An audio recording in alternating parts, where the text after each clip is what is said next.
자, 윤석열 재판 공판 얘기 좀 해볼까요? 네. 모습을 드러냈고 이제 방송에 중계가 됐습니다. 그랬더니 전환기 씨가 네. 윤석열 피고인이 수척하다면서 목숨 걸고 지킬 것이라고 했습니다. 어떻게 보십니까? 전환기 씨는 이 윤석열이 나옴으로써 이제 자신이 요즘에 유행하는 게 그거예요. 어떤 장면을 보면서 여기에 자기 리액션을 이제 다시 유튜브로 송출하는 거 이런 게 또 유튜브계에서는 유행이거든요. 그렇게 해서 윤석열 화면과 자기 화면, 자기 얼굴을 이렇게 같이 한 화면에 넣어서 쇼츠로 그걸 뽑았더라고요. 근데 그 쇼츠가 장사가 꽤 됐어요. 네. 뭐 150만 조회수가 나왔고요. 거기에 막 좋아요가 막 15만이 막 달리고 막 그 댓글이 막 만 개가 넘게. 여러분 댓글 좀 남겨주십시오. 우리도 만 개가 넘게. 네. 전환기래기 윤석열이란 자신의 어떤 쇼츠를 뽑아내는 각? 그 쇼츠에 별말 없어요. 자기가 이게 다예요. 이게 다야. 근데 그 쇼츠 뽑아내고 네. 뭐 계속해서 윤석열은 자신의 돈벌이니까 웃으면 안 되는 중요한 이슈가 되겠죠. 네. 저는 그거밖에 안 보여요. 네. 자, 김필성 변호사, 금요일 날 공판에 나왔던 모습 보였고 나중에 이제 녹화해서 중계가 됐는데 윤석열 했던 발언들이 좀 논란이 되고 있습니다. 어떻게 들으셨어요, 발언들? 뭐 진짜 생각하지 않고 말하는구나. 그러니까 뭐 말하는 걸 들어보면 네네. 뭐 2.8평이 힘들다. 맞아요. 독방인데. 네. 뭐 그다음에 조사에 성실히 임한다. 네. 당에 임했다. 그다음에 과거에. 예, 그다음에 뭐 이제 저기 충실하게 법정의 재판에 출석하겠다. 뭐 저기 제가 그 얘기를 들으면서 네. 가장 이제 들어왔던 건 그거예요. 조사에 성실히 임했다는 말 듣고 우리 국민 모두가 잘 알고 있는 네. 속옷만 입고 아. 누워 계셨던 게 생각이 나면서 아 저분들은 저게 성실히 임하는 거구나 라는 생각이 들었고요. 네. 그다음에 2.8평이 힘들다. 이분이 지금 사실 독방 쓰는 것 자체가 사실 특권인데 네. 저도 이제 저기 재판을 하니까 뭐 구속되신 분도 있고 하거든요. 엄청 힘들어요. 그 여러 사람 홍거실에서 이렇게 지내는 게 엄청 힘든데 네. 저분은 지금 자체가 지금 사실 대우를 받고 있는 것인데 여전히 뭐 자기가 지금 받고 있는 게 힘들다는 말을 아무렇지도 않게 하고 뭐 본인이 경험이 없는 게 아니잖아요. 본인이 검찰총장까지 했는데 제가 한 가지 더 말씀드리면 약간 이제 윤석열 보석신문하고 직접 관계 있는 건 아닌데 재판을 지금 하잖아요. 네. 그럼 윤석열이 지금 재판에 이제 보석신문에 나갔지만 그 전에 계속 안 나왔지 않습니까? 윤석열이 법원에 안 나온데도 불구하고 윤석열 재판이 있는 날은 저기 중앙지법 전체를 다 통제를 해요. 왜요? 나오지도 않는데. 나오지도 않는데. 그러니까 이거를 이게 제가 이재명 대통령 재판할 때도 그렇게 안 했거든요. 그 정도로. 그러니까 지금 이미 이미 윤석열에 대해서 지금도 법원 사법부하고 지금 행정하고 이제 저 구치소 쪽에서 특권을 주고 있는 겁니다. 이건 사실 제 변호사의 불만이 많습니다. 네네. 차도 못 갖고 들어가고 그거를 아예 그 정문 들어갈 때부터 통제를 하거든요. 인원 다 체크하고. 네. 나오지도 않는데 국민들한테 그렇게 불편함을 끼치면서까지 지금 그렇게 특권을 봐주고 있는데 나와서 지금 이 사람 나와가지고 구속상에서 못 봤는데 되게 힘들다. 네. 그 다음에 자기는 수사 열심히 성실하게 잘 받았다. 네. 재판 성실하게 출석하겠다. 재판 한 번도 안 나갔는데 얘기하고 이게 본인이 얘기하는 게 이게 먹힐 만한 말인지 여부에 대해서 전혀 생각이 없구나. 근데 이거는 아직 정말 되게 보도가 크게 안 된 부분이에요. 윤석열이 지금 나오지도 않는 날에도 윤석열 재판 날마다 법원을 심각하게 통제하는 이유가 뭐냐. 이것에 대해서 법원에서 도대체 왜 그렇게 합니까? 그 말이 안 되죠. 뭐가 보안입니까? 이게 지금 윤석열이 출석을 해도 윤석열이 지금 일반인들이 다 있는 게 아니잖아요. 구속돼 있기 때문에 이게 구속돼 있는 경우에는 구속된 피고인이 다니는 통로가 분리돼 있고 아무나 못 들어오거든요. 네네. 그러니까 아무런 문제가 없어요. 근데 그거를 한다고 해서 지금 뭡니까 그 엘리베이터도 두 개나 바깥쪽에 있는 건 다 잠궈버리고 그 다음에 지금 중앙지법에 동문하고 정문 두 개가 있거든요. 동문 정문 둘 다 입구부터 다 통제하고 지금 그런 짓을 한단 말입니다. 뭘 윤석열에 대해서 누가 관심이 있다고.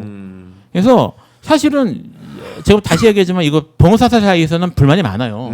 이게 뭐 아예 차 갖고 들어가는 거 아예 불가능하고. 네. 근데 일반 국민들도 법원 들어가는 국민들이 다 피해를 보고 있는데 네. 뭐 자기가 지금 힘든 부당한 걸 겪는 것처럼 대한민국 이렇게 부당하게 대우받는 사람이 아직도 없는데 그래서 이건 사실 그 현직에 있는 변호사 입장에서 봐드리기 어려운 주장이에요. 제가 좀 매치게 많아서. 알겠습니다. 잘 얘기하셨어요. 네. 네.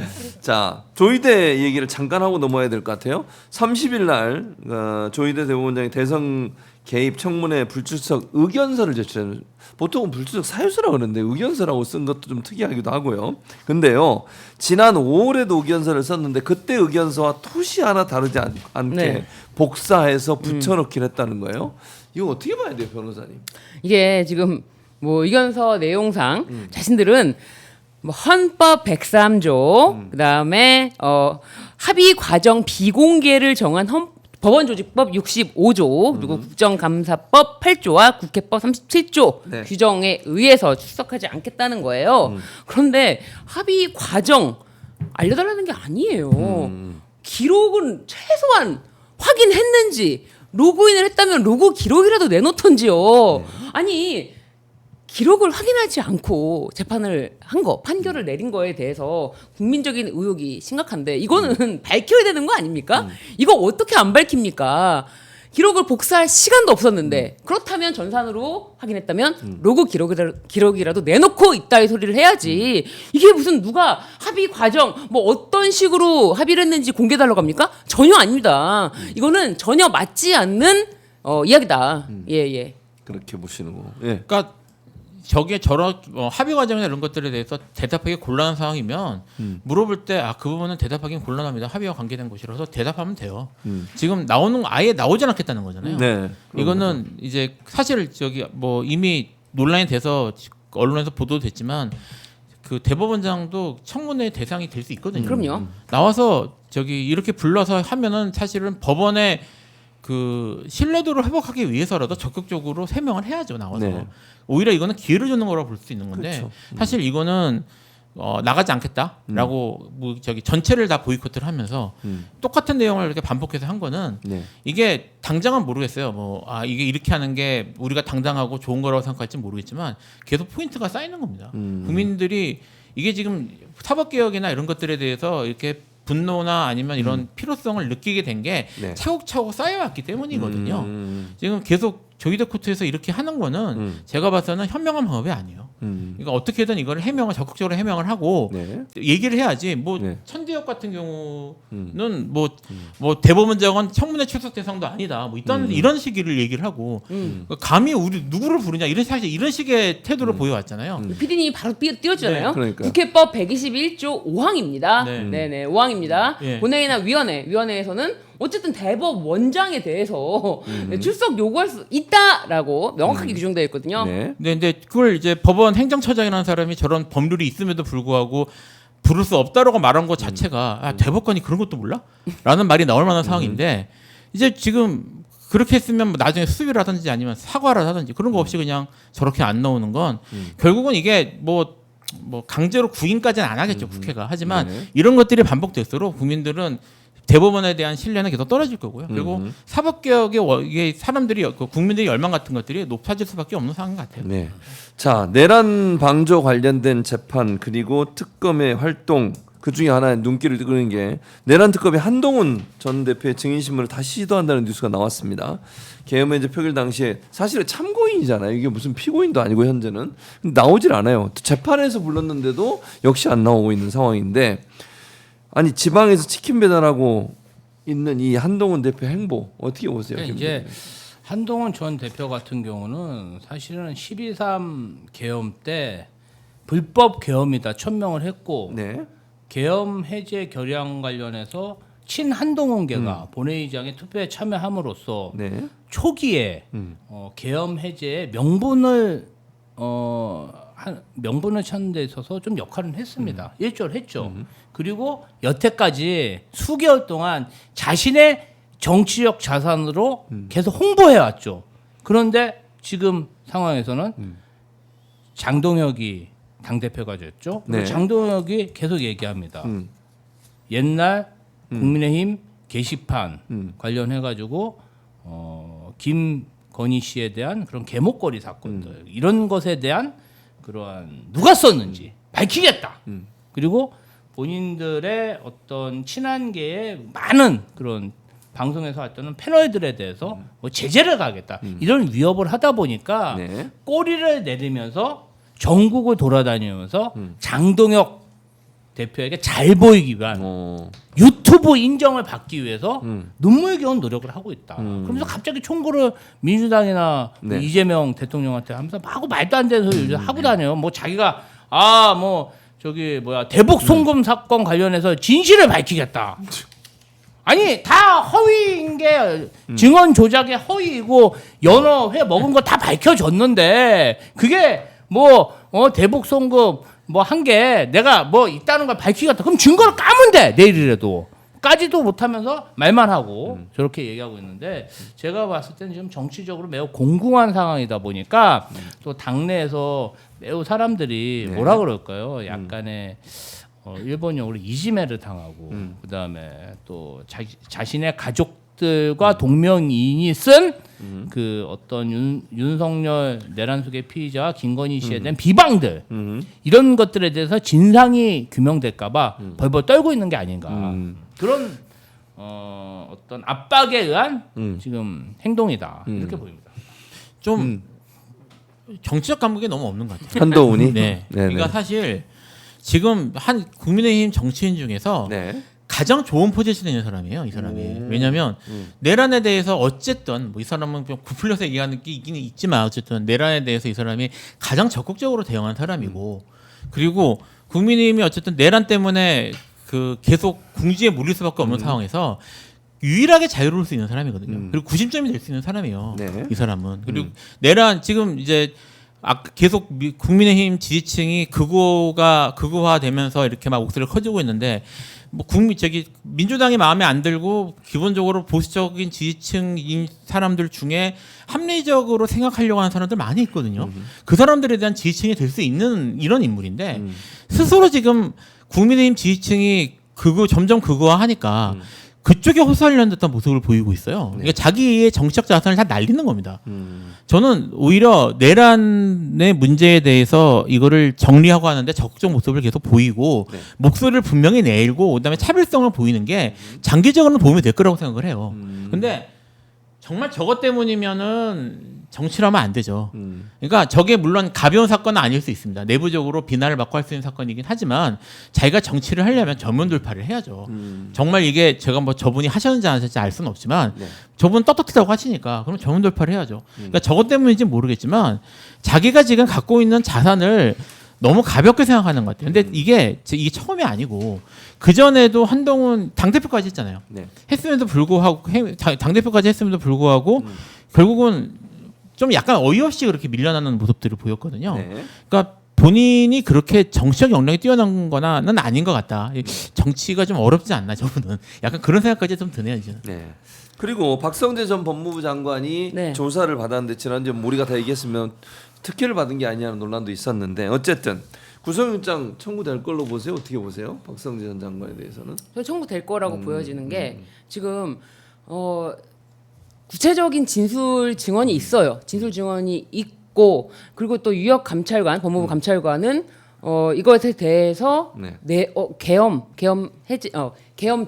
상황 즉시 자신은 이제 회의를 참석하라고 오라고 해서 회의를 참석하러 갔다가 이것은 계엄에 대한 회의입니까라고 확인을 하고 자신은 즉시 사표를 이제 손수 적어가지고 제출을 했단 말이에요. 이제 그런 과정에서도 이제 출입국 담당자랑 이야기하는 것도 보고 그런데 이제 또 거기에 대한 구체적인 진술 어떤 지금 박성재 법무부 장관이 어떤 변명을 하더라도 이것에 대해서 방어할 수 없는 진술이 있는데 어떻겠습니까? 조사를 마치고 뭐 조서가 엉망이네 하면서 조서에 서명 날인도 하지 않고 그리고 이게 영상 녹화한 걸로 가름해라 내 서명 날인을 이게 가름할 수 없거든요. 이게 영상 녹화를 조서로 조서에 서명 날인을 가름할 수가 없다는 걸 누구보다도 잘 알 거예요. 그런데 그런 말을 하고 나갔다는 거는 이 조서를 증거로 사용하지 않게 하겠다라는 것이고요. 그렇게 될 경우에는 이 조서는 증거 능력을 갖출 수는 없지만 네.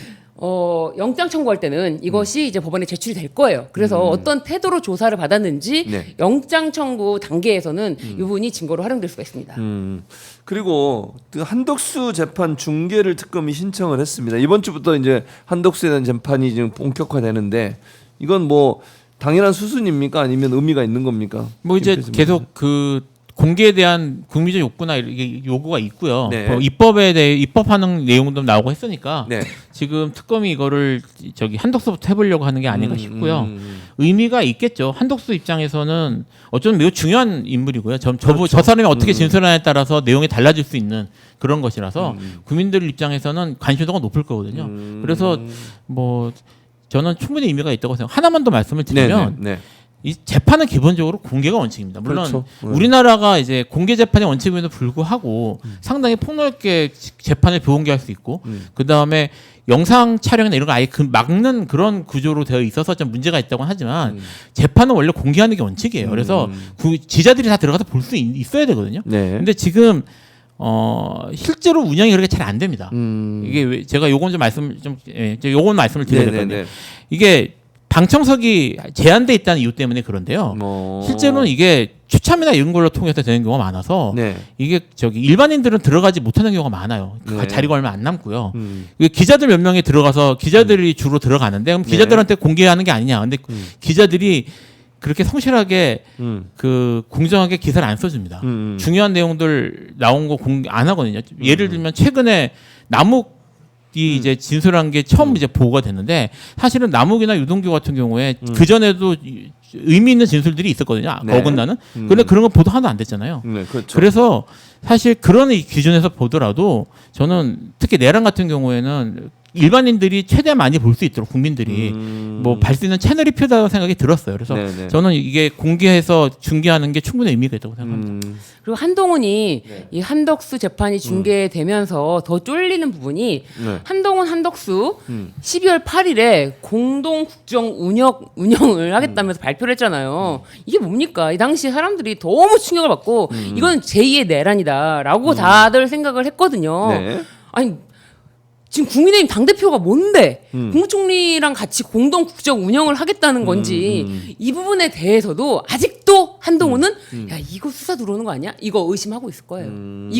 저는 이거는 좀 밝혀야 될 부분이 있다고 생각이 들어요. 네. 한덕수가 충분히 그 내란 우두머리의 방조 역할을 했고 그거로 지금 기소받아 재판 중이잖아요. 네. 그렇다면은 한동훈이랑 그 후에 어떤 교감을 했는지 왜 내란 우두머리를 방조하던 사람이 왜 갑자기 한동훈이랑 붙지? 이런 것에 관련해서 이 부분에 대해서도 수사가 들어올 것에 대해서 대비해서 더 이상 자신이 절대 서울에 올라오지 않으려는 그런 모습을 보이는 것 같아요. 네. 그런 이유 때문에 서울에 올라오지 않고 재판에도 출석하지 않고 참고인 조사도 나오지 않는다. 그렇죠. 이렇게 볼 수 있겠습니다. 10시가 됐습니다. 네. 언제 이렇게 시간이 빨리 갔지? 김지호 대변인이 막 화를 막 내니까 시간이 빨리 갔네요. 아이 뭐 수상 버스 말이 됩니까? 사람들이 말이야 지금 사안별로 네. 조롱하면서 말할 수도 있는데 화를 내지 말고 다음번에는 한번 기대해 볼게요. 본인이나 잘하세요. 남 신경 쓰지 말고 저는 제 스타일대로 방송할 테니까 아 그래도 많이 좋아졌어요. 네. 금요일에는 완전 YTN 논조더라고요. 남 평가하려 그러지 말고 아니 댓글에서 금요일에는 많이 올라왔어. 너무 그랬어요? 점잖다며. 그 두 분이 제가 사회를 봤잖아요 그때. 사회를 보신 거예요? 사회를 보고 있었어요. 그래서 막 주로 질문을 많이 했더니. 금요일 뭔 소리야? 나 정확하게 그 기억나 어딘까지 윤석열 처음엔 잘해보려 그랬을 것이다. 그래가지고 아니 그 생각은 저는 그렇게 생각해요. 본인도 그런 대통령이 됐으면 잘해볼 생각을 가지고 하는 거지. 본인 방식에 잘해보겠다는 게 사람들 기준에 못 미치는 거지. 정치하는 사람이 잘해볼 생각도 없이 정치합니까? 그건 어려운 일이에요. 해먹을 생각도 있겠죠. 잘해볼 생각도 있었을 네. 거고 능력이 안 된 거잖아요. 저는 해먹을 결심에 대통령까지 나섰다라는 거로 그 부분으로 좀 더 느끼세요. 자, 이제 맞춰야 될 것 같아요. 네. 김필성 변호사. 계속 이게 우리가 맞춰야 되겠죠. 지금? 네. 지금 상황을 보니까. 지금 분위기 적응하려고 노력하고 있습니다. 오늘도 세 분과 함께 주말 저녁 여러분과 함께했습니다. 신윤진 변호사, 김필성 변호사 그리고 김지호 대변인 세 분과 함께했고요. 저희는 다음 주 일요일 저녁에 또 찾아뵙도록 하겠습니다. 오늘 함께해주신 여러분 고맙습니다. 함께 인사드리도록 하겠습니다. 저희는 감사합니다. 다음 주에 뵙겠습니다. 감사합니다. 감사합니다.